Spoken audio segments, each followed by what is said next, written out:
karyawan PDAM Kapuas yang dikuasakan kepada Sukarlan SH dan Gusti SH melayangkan laporan ke SPKT Polres Kapuas yang diterima oleh Ibda Heri.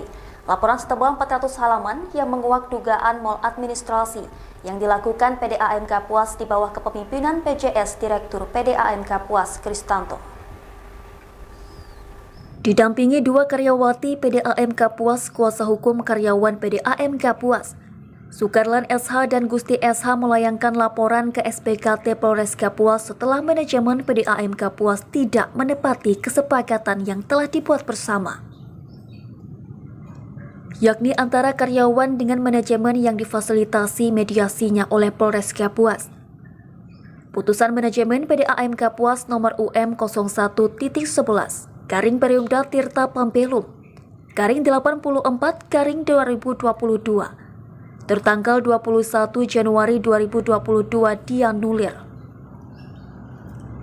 Namun berjalannya waktu keluar lagi keputusan oleh pihak manajemen, yakni nomor UM.01.11 garing Periumda Tirta Pambelum garing 92 garing 2022 tertanggal 27 Januari 2022 yang tidak sesuai dengan hasil mediasi yang telah disepakati pihak karyawan ataupun karyawati PDAM dan manajemen. Dalam laporan tersebut turut disaksikan oleh Ketua LSM, Pemuda Reformasi Kapuas, SDR Maseran Mahmud. Dugaan maladministrasi manajemen PDAM Kapuas memasuki babak baru dengan terbitnya pelaporan karyawan kepada pihak kepolisian. Dan apakah laporan ini akan berjalan mulus dan mencapai kesepakatan di antara kedua belah pihak? Hadir bersama kami kuasa hukum karyawan PDAM Kapuas. Halo, selamat sore. Iya, selamat sore, Mbak. Baik, bagaimana kabarnya hari ini, Bang? Alhamdulillah, baik. Sehat-sehat aja. Baik, langsung saja, Bang. Sebenarnya apa yang dilanggar oleh manajemen sehingga berbentuk laporan ke Polres Kapuas? Oh, ya.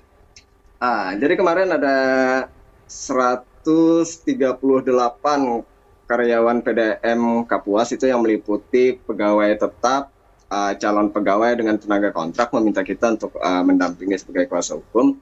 Setelah kita telisik permasalahannya, kita cari unsur yuridisnya, kan ada pelanggaran di tindak pidana di pasal 263 ayat 1 atau ayat 2. Nah, itu ada tindak pidana di dalamnya tentang pemalsuan surat.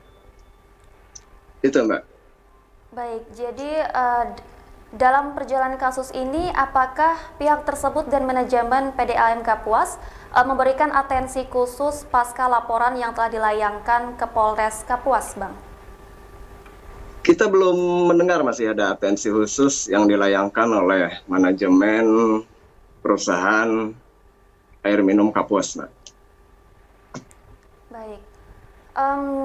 Jika menelisik ke belakang dari perjalanan panjang perseteruan tersebut antara karyawan PDAM Kapuas dengan manajemen, menurut kacamata kuasa hukum, sebenarnya apa solusi paling mudah yang seharusnya dikeluarkan, Bang? Oke, kalau ditelisik dari sisi aturan, sebenarnya benang merah PDAM Kapuas itu tentang kerugian keuangan. Nah, jadi kalau untuk solusi kira-kira yang terbaik itu adalah mengembalikan kepada peraturan perundang-undangan yang berlaku, baik itu tentang perusahaan daerah, tentang karyawannya, terutama ada evaluasi di keuangan PDAM Kapuas itu. Baik, apakah menganut sistem keberimbangan? Iya, memang harus berimbang, Pak. Artinya kita kembalikan kepada tugas dan wewenang masing-masing. Untuk perusahaan air minum daerah kan sudah diatur dalam Permendagri. Di situ ada tugas dan wewenang masing-masing. Dikembalikan itu pada strukturalnya, pada tugas wewenangnya masing-masing. Baik, dan yang terakhir saya ingin menanyakan bagaimana harapan Abang sendiri untuk kedepannya dalam peristiwa ini, Bang? Kedepannya agar perusahaan daerah air minum Tirta Pambelum Kapuas itu memanajemen perusahaan itu dengan baik. Artinya seperti solusi yang kita berikan tadi, kembalikan semuanya kepada peraturan perundang-undangan, maka semuanya tidak ada yang dilanggar.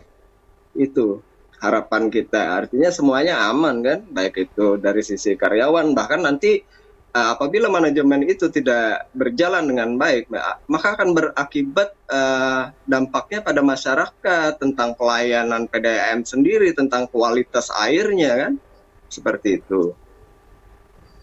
Baik, terima kasih Bang atas waktunya karena sudah terhubung dengan studio Jurnal Televisi. Selamat sore. Ya, sama-sama. Selamat sore.